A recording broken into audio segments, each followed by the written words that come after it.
Hi, Jeff. How are you? Good. Okay. Let me add Mr. Long in and make sure I've got everyone else, and we'll do a head count or quorum and get us started. Hi, Mayor Trohannis. Hi there, how are you, ma'am? Good, thank you.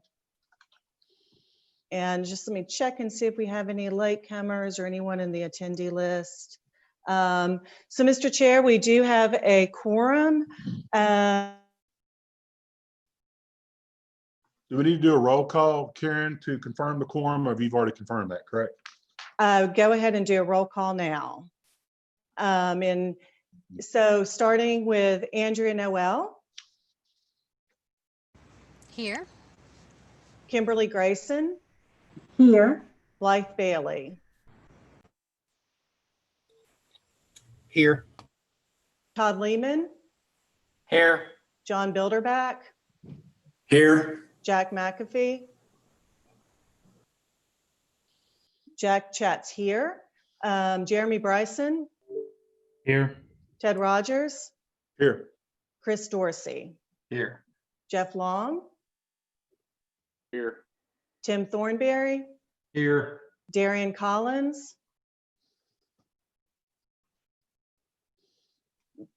Darian, I'll come back to you if you're able to unmute your mic. Boyd Veal, Here. Bert Johnson, Here. Bill Trohannis, Here. and Darian Collins. I'm going to ask Mr. Collins if he can unmute and see if that will help. Okay. Darian Thanks, Karen. Collins? Sure, I'm here. Yes, thank you. Okay. Wouldn't let me unmute. Okay, great. We are doing chatting with some of the attendees. We had some unfortunate chatting to us. So if that continues, we will disable the chat. The meeting is streaming live on YouTube though, Mr. Chair. Thank you very much. I appreciate that. Thank you everyone for joining this. We are conducting our meeting today by order of the governor's executive order allowing us to do so. And so we'll begin to jump right in with our business. So item number one, the approval of the June 24 minutes. If you will please review those, and I'll entertain a motion for approval.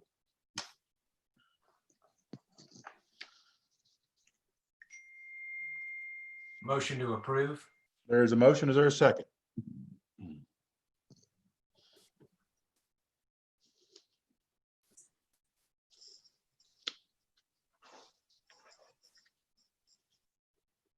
Chris Dorsey, I believe, let me ask to unmute you and see if that helps. It looks like you're giving us a second. Yes, second. Okay. Yeah, it kept saying none of us could unmute. Okay. Let me make sure I can go in. It looks like we have a, looks like some folks are able to. Okay, so I have Mayor Trohannis for the motion and Chris Dorsey for the second, Mr. Chair. Excellent. A roll call, please. Andrea Noel. All right, let's see if I can unmute everyone. Thank you, Karen. I was muted. Aye. Okay. Okay, Kimberly Grayson, Yes. Blythe Bailey, Yes. Todd Lehman, Yes. John Bilderback, Yes. Jack McAfee, Jack Chat's yes, Jeremy Bryson,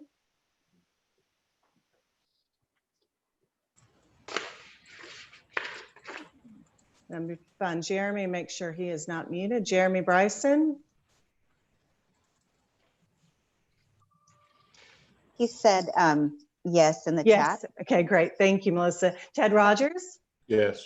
Chris Dorsey, Yes. Jeff Long, Yes. Tim Thornberry, Yes. Darian Collins, Yes. Boyd Veal,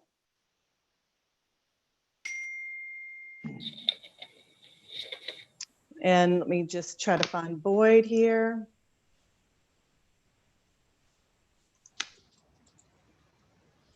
Melissa, do you see Boyd in the list? I do, and I'm just unmuted him. Great, thank you. Boyd, But got it's not showing as an unmute, so it Okay. could be something on. I see him. It Boyd, is unmuted now. Great, thank you. Let me catch back up. Bert Johnson Yes. and Bill Trohannis. Yes. Great, thank you. Okay, motion carries. Thank you very much. Next item is approved by resolution an amendment to the 2020-2023 Transportation Improvement Program. This TPO board meeting is and does constitute the public meeting requirement for this amendment. Thank you, Mr. Chair. Mhm. The City of Lakeside has a pedestrian project that is broken into 3 phases, and they have requested to move their local TAP funds, the TAM funds, that they have on their Lakeside PED 2A project to their Lakeside PED 2B project, which is housed in our Tennessee TAP grouping page.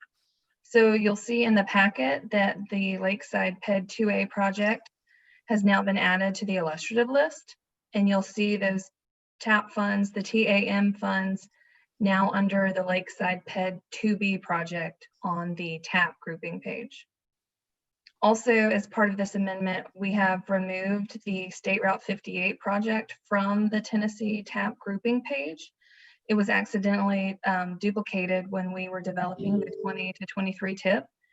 And we had it as a standalone tip page in the document and also listed in the TAP grouping page. So the State Route 58 project is just now a standalone tip page in the document, and nothing has changed to that actual project. And that's all I have. Okay, thank you very much. We need to vote on that, correct, Karen? Yes, sir. Is there a motion to approve? Motion from Andrea. Motion, is there a second? Second. Very good. Motion is second. Roll call, please. Good. Andrea Noel, Yes. Kimberly Grayson. Kimberly Grayson.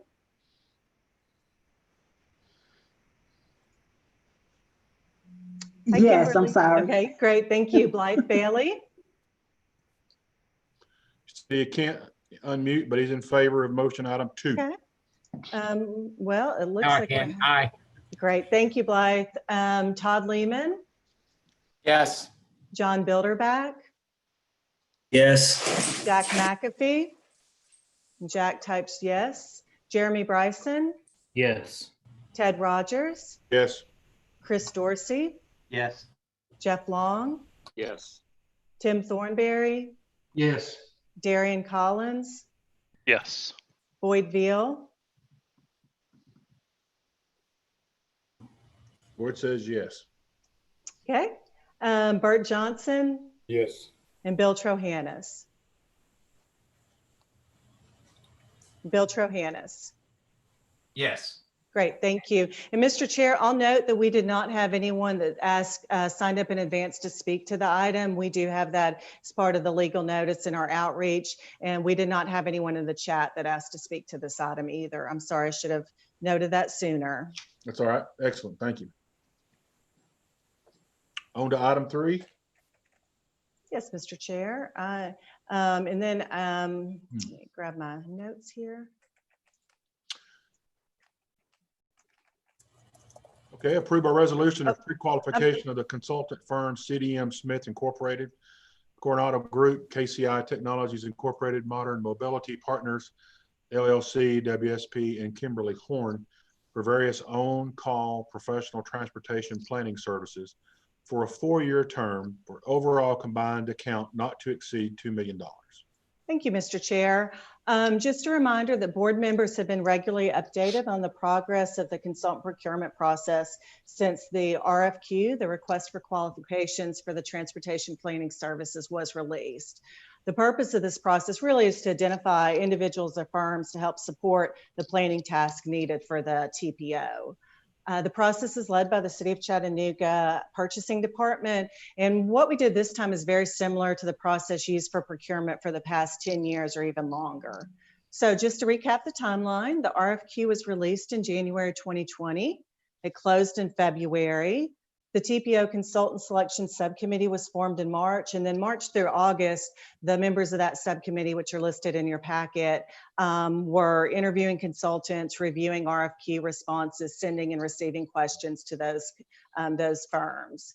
So the end result was a list of recommended selected consultants to provide services in 4 distinct categories. And the categories, I believe, are listed on the screen. I've got something covering that right now, but more specific examples of the work that nest under each of those categories is in the staff report. So this is basically kind of buckets of work, and then listed are really kind of the more specific examples of project or processes that could be in those categories. So with a recommendation for approval by the TCC, the following firms are recommended to be qualified for on-call services for all the categories: Kimley Horn, KCI Technologies, Inc., Modern Mobility Partners, LLC, Coradino Group, and WSP. And then we had one firm, CDM Smith, that is recommended to be pre-qualified for category 2, just solely category 2. So I do want to note, and this is in the packet and also shared at the TCC also, that pre-qualification status by the TPO does not commit the regional planning agency or the TPO to issue work for the firm. This is saying, you know, there's the potential for work. Pre-qualification will last for a 4-year term unless terminated by the future executive TPO board action. In that case, it might be procuring a new pot of consultants.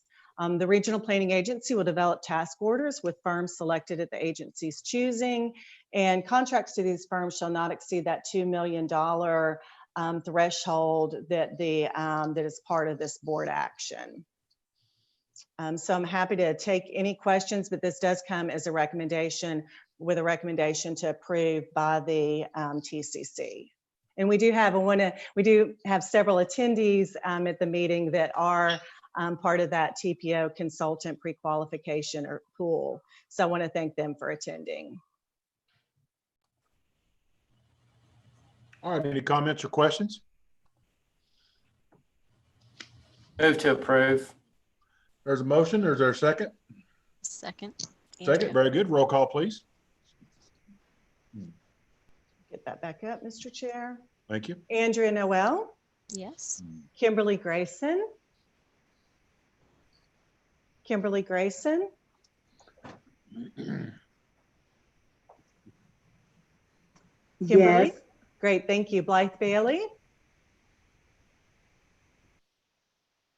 And I will see if I can find people. Blythe Bailey. And I'm going to try to find you in the list to unmute you if that appears to be a problem. He said yes. Great. Blythe and Bill Trahanis say yes. Okay, great. Todd Lehman. And I'm asking Todd to unmute. Todd Yes. Lehman. Great, thank Yes. you. I'm going to go down the list then and unmute. It'll take a few more minutes. John Bilderback. He said yes. Great, thank you. Jack McAfee. Thank you, Yes. Jack. He typed in yes. Jeremy Bryson, I'm asking you to unmute. Yes. Thank you, Jeremy. Ted Rogers. Yes. Chris Dorsey. And Chris says yes, but I'm going to unmute him. Is that that was a yes, Chris? There we go. Now I'm Thank you, unmuted. Chris. Yes, thank you. Jeff Long. And Jeff, I'm going to ask you to unmute. Yes. Thank you, Jeff. Tim Thornberry. Yes. Thank you, Tim. Darian Collins. Yes. Thank you. Dan Wright, who's joined the meeting. Thank you, Dan. Dan, welcome. I'm going to ask you to unmute. Yes. Thank you, Dan. Boyd Veal. Yes. Bert Johnson. Yes. And Bill Trahanis said yes, but I'll ask to unmute and see if we can get a verbal on that. Yes. Thank you very much. Chair, that motion does pass. Very good.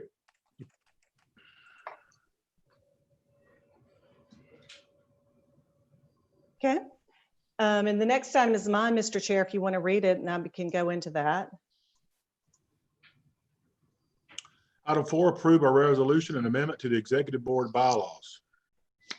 Okay, so at the last meeting, staff had presented a recommendation to amend the TPO Executive Board bylaws to accommodate meetings that could be held in times of emergency or to conduct desired business. That was just something that's not been detailed in the board bylaws. And at that meeting, board members discussed the need to continue to meet in emergencies through alternative methods other than just in-person meetings. So to accommodate this, a new section meeting format was added to the language previously presented, and I'll read that here in a moment. But the draft proposed amendment before you today is the same as presented at the last meeting, with the exception of that additional language drafted to address the board's comments regarding alternative meeting formats. So if you don't have the packet in front of you, I'll read the new language.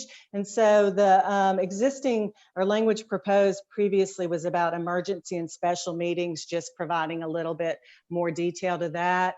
The meeting format language that was drafted to address the comments by the board last month reads as follows.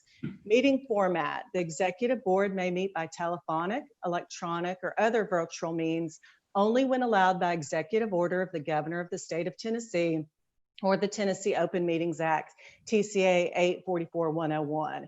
However, these electronic meetings must be open to the public and are subject to the notice requirements outlined in the public participation plan and for meeting types, which is that new section. So one of the questions that the board chair had asked last month was about the continuation of virtual meetings. And we've been advised that the TPO really is only able to meet virtually due to the governor's executive order. And so this language really is saying, should there be a future executive order, should there be a change to the Tennessee Open Meetings Act, at that time the board could choose to meet virtually. But our understanding is until that time, we are not able to, but it does allow that that potential for the future. So the action before the board today is amend the bylaws to address those special emergency meetings that we spent a little more time on last month, and the meeting format section I just covered.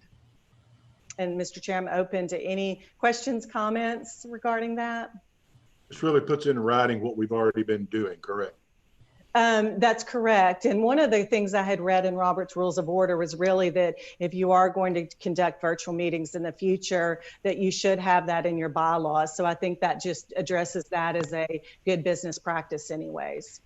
Yeah, understanding it was permissible for us to do what we did, but we're actually putting it in written That's format. correct. That's correct. And that really was to the comment that, you know, particularly as a regional board, there's a lot that could happen that could impact the board's ability to meet in person, and just making sure that the structure of the board allowed that in the future. Very good. Questions, comments? Is there a motion? Motion to approve. Is there a second? Thank you. Second. Roll Okay. call? I have Jeff Long is the motion and Tim Thornberry is the second.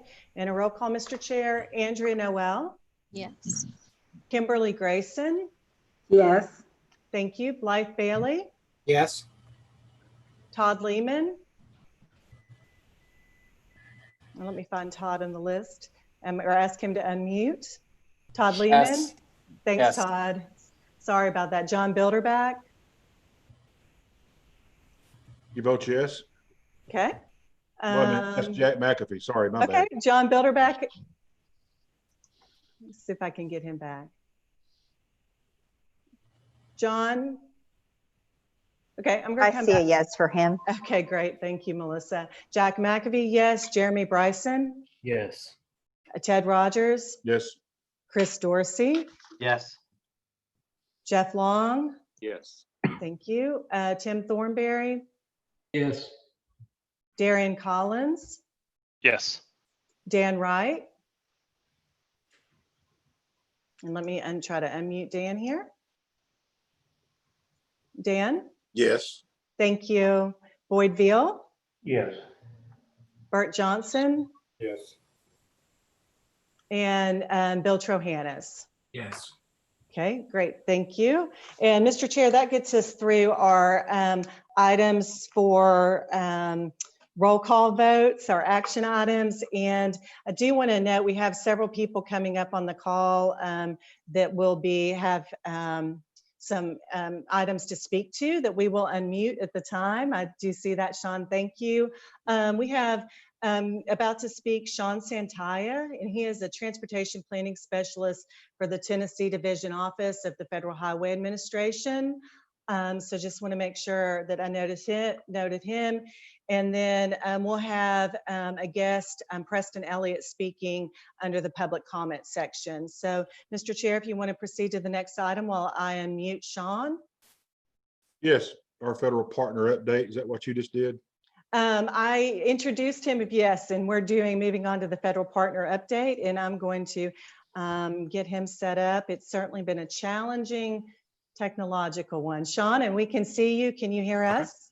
Yes. Yeah. Can you guys hear me? Yes, thank you so much. Okay, perfect. Well, thank you for the opportunity to provide an update at this meeting. Again, as Karen mentioned, I'm Sean Santaya. I'm a planning specialist with the Federal Highway Administration Tennessee Division out of Nashville.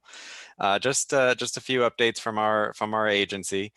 First one being, as you all are likely aware, the FAST Act, our current federal funding bill, does expire at the end of this federal fiscal year, September 30th. So we, have heard discussion of different proposals that are working their way through Congress. As soon as we know anything concrete about what the next iteration of our federal transportation funding bill looks like, we'll be sure to share that with the TPO staff and the boards and any updates to the programs that come through those. We wanted to put in a plug for the U.S. Census. The data collection for the census is still ongoing until the end of September.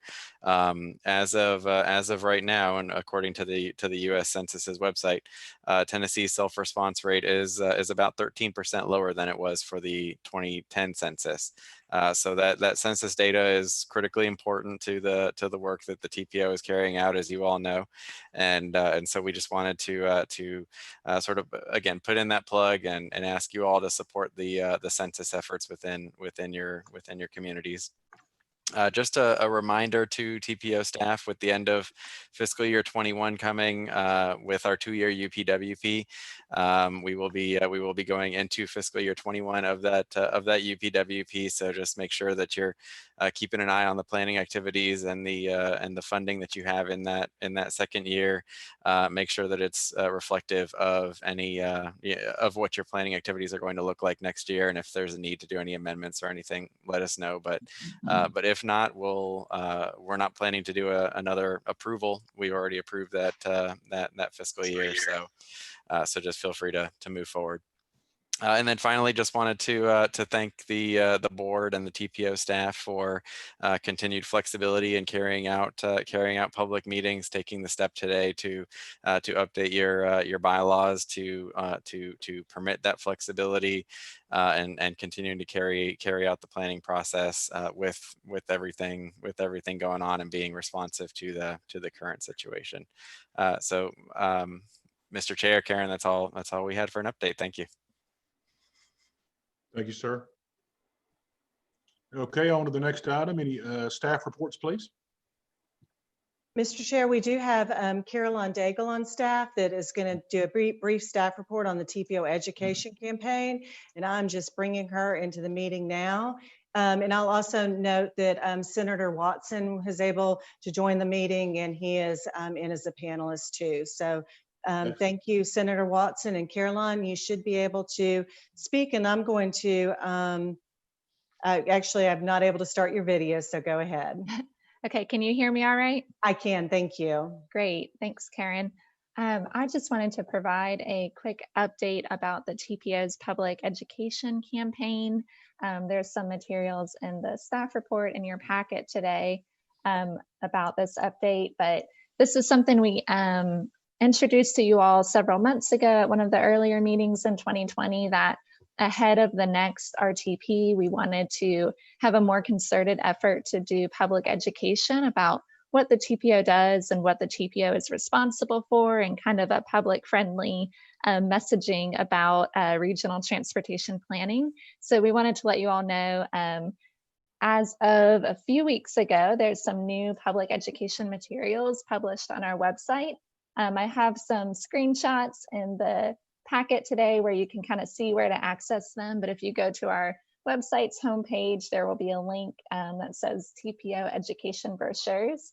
And you can click on that, and there are 9 education brochures that we've developed to go over some of the hot topics of TPO work. They're in kind of an FAQ style format, covering issues like what is the TPO, what is the regional transportation plan, what is multimodal transportation, what is being done about traffic and pollution, what is the TPO doing to plan for an uncertain future. So things like this that just kind of prompt conversations with people that might not be as familiar with what the TPO is as a planning organization and kind of what our responsibilities are. So please feel free to let us know if you have any feedback on these, and then in conversations that you're having with your constituents or other folks that you interact with in kind of your day-to-day work, please feel free to reference people to this resource on our website. And we're going to be coming back to you all with more updates about kind of how we're adapting the other public education campaign ideas that we had to fit with our kind of new reality and new normal for now. So stay tuned for further updates. And we just wanted to call your attention to those resources on the website. Excellent. Okay, any public comments or other items of importance from any of our federal, state, or North Georgia partners, any of our colleagues? Floor is Mr. Chair, open for questions. I'm sorry, Mr. Chair, I'll start by saying we did not have anyone sign up in advance. And so far we have not gotten anyone that appears to want to speak to an agenda item. We do have Preston Elliott, the Deputy Commissioner of TDOT's Bureau of Environment and Planning here. He's asked to speak to the board, and we'll follow up with Andrea Noel, who has a few updates. Excellent. So Preston, I'm going to ask to unmute if you're not able to. It's been a lot of organization. Hold on one second. I think I got it. Yes. Great, thank you. It was kind of fighting against me. Thank you for having me. I appreciate the opportunity. I'm sure, like you all, you wish you were together to have your meetings. But one thing I wanted to mention is that the department is very appreciative of the TPO staff and you as board members seeing that business can be conducted. It's very important and vital that transportation dollars continue to flow to needed transportation improvements in your communities. And we are very appreciative of that. I should back up. I'm about 4 months on the job at TDOT. I had worked for the department about 16 years ago, but over the last 20 years, I have been involved in transportation planning throughout Tennessee. In fact, I might have been involved in a plan or study or two in Chattanooga over the last 20 years, either freight planning or bicycle and pedestrian planning. I can't really recall, Karen, if it was a 2035, 2040, or 2045 transportation plan, but somewhere in the mix, I probably had been involved in one of the 3 efforts. I'm glad to be back at TDOT. I'm glad to be able to work more closely with our urban transportation planning partners, and especially communities there in the Chattanooga TPO area. So I'd like to just give a few updates on some things. I know you just amended your bylaws. Appreciate that. I think that makes being able to do your work in business clean. A little bit of an update on Executive Order 51 that allows for the virtual meetings. It's our understanding that the governor is going to extend that executive order. I think it runs out at the end of this month here on the 29th. But our understanding is there should be an extension of that at least through September. So hopefully that will be coming out shortly and it'll be official so that you have that as well. We continue to monitor and track that executive order because we realize that in your communities, it's challenging given the size of the TPO board to find an adequate place to have meetings and to allow for the social distancing and to respect those that may not be able to attend meetings in person because of health issues and whatnot. So we want to give you the ability to have provision in place that allows for you to have your virtual meetings to conduct the business that you need to. So again, thank you on that. Something I wanted to report out, and I'm hoping that we can get this data to staff and to others within the Chattanooga area. So since COVID began, the department has been tracking traffic conditions on the urban interstate systems in our 4 major urban cities, including Chattanooga. Knoxville, Nashville, Memphis are the other 3. And our ITS systems, our intelligent transportation systems, we have our sensors and data collectors out there, which allow us to really have a good understanding of traffic movements along the interstates. And so since March through today, we've seen traffic drop down in the middle of April down to as low as 60% below 2019 traffic conditions on our urban interstates. That is pretty reflective of each of the 4 urban areas. Where we're at today is that we're tracking, and we have been tracking for about the last month, around anywhere from between 10 and 12% below normal 2019 traffic conditions on our urban interstates. I will say something though, Chattanooga tends to be outpacing the other urban areas in terms of returning to normal. You may see that more than we do here in Nashville, but it is something that we saw return more quickly. Possibly, probably a lot of people that were wanting to get down to Florida or back. We may now be seeing a lot of coming back as a result of hurricanes that are out there. But nonetheless, traffic conditions seem to be about 10% below normal. And just wanted to report out to that. And we're hoping that we can get some of this information to the TPO staff and they can share more of that with you in the future here. Another item, just kind of mentioning, we've been talking to a lot of the larger MPOs, TPOs, is the utilization of your Surface Transportation Block Grant funds, your STBG funds. And we know that you all have been working very hard to obligate those dollars, and that's reflective. We track that throughout the time period. I think we started over a year and a half ago, and you all have done an exceptional job in working in your communities, and the TPO staff has been working with you to help obligate those funds. And as Sean kind of mentioned, we're coming up on the end of the FAST Act, and it's important to make sure that those dollars get to projects. And so we're really appreciative of the hard work that you're doing there locally and then also at the regional level. So just wanted to mention that. I think you have in your agenda packet a couple of the grant opportunities that we have out there. I just wanted to highlight a few of those. And the one that closed in end of July, which is the Multimodal Access Grant, and that provides state funds for sidewalk and bikeway improvements along state routes. And the initial call to intent closed on July 31st. And we know over the years you all have had some opportunity to supply and receive some of those funds. So we look forward to seeing and reviewing the applications there. I think we'll be in October is when we'll be looking for full applications, but I don't think we've made a decision about any sort of calling down at this moment. But that's an exciting grant opportunity that I like to always mention about. The other one is an Improve Act funded one. It's on the transit side of things. And those dollars are available to transit agencies in the state that receive 5307 or 5311. And those are more capital driven transit funds, and with a max opportunity of $3 million. It's a 75% state, 25% non-state. And then the last one is the Transportation Alternatives Program, the TAP funds. And we are accepting applications between now and October. And that's 80% federal and 20% non-federal. So 3 great funding opportunities that are out there. All of them kind of transpiring around the October time period.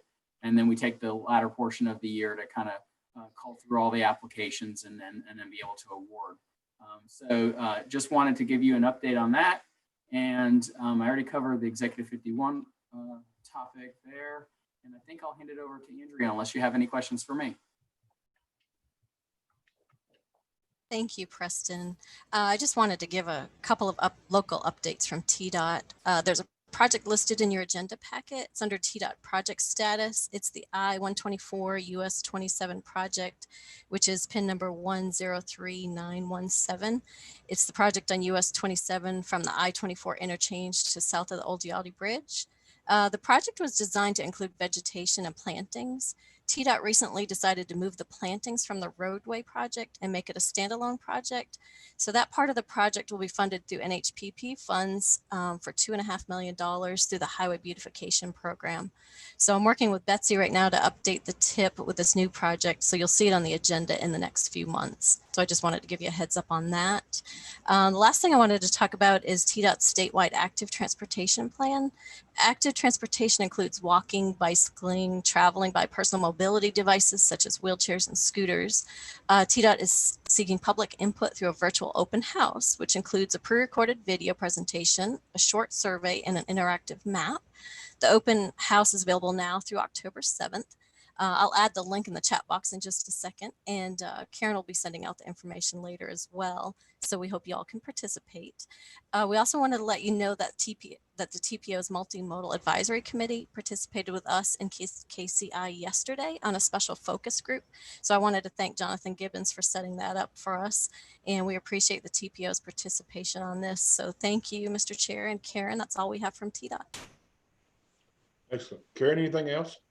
I don't have anything else that I'm aware of, Mr. Chair, and I inadvertently forgot to mention that Bob Colby was in the meeting. So I want to thank Bob, and I apologize for missing him in the roll call votes. So thank you, Bob, for coming, and I'm sorry for that. But Mr. Chair, I'll mention too, and it's on the screen, the September 8th meeting, we are canceling that. We were aware, Mayor Trohannis has kept us alert to if there's any changes to the virtual meeting possibility being extended, and we appreciate that, Mr. Trohannis. But it was too late for us to be able to get our meeting notification out, since we haven't actually gotten the virtual order yet for that September 8th meeting, and the DRC is still closed to the public. So we will be rescheduling that meeting. We do understand it could be inconvenient for our TCC members, but we did not see any way or a way to advertise that meeting or hold it out to the public at this time. So most likely that will be in October, but we will send that out in an email tomorrow just to give TCC members a heads up. Excellent. And we are correct that our next TPO Executive Board meeting is October 28, 2020. Yes, sir. Excellent. Everybody put that on your calendar. Any other questions or comments for the good of the order? Senator Watson, thank you for getting on. Any comments? No, thank you for allowing me to participate and listen in. Yes, sir. Thank you very much. Any other questions or comments before we adjourn? Okay, do I hear a motion we adjourn? Move to adjourn. We are so adjourned. Thank you. Thank you. Thanks, everyone. Thanks, Karen. Thank you. Thank you.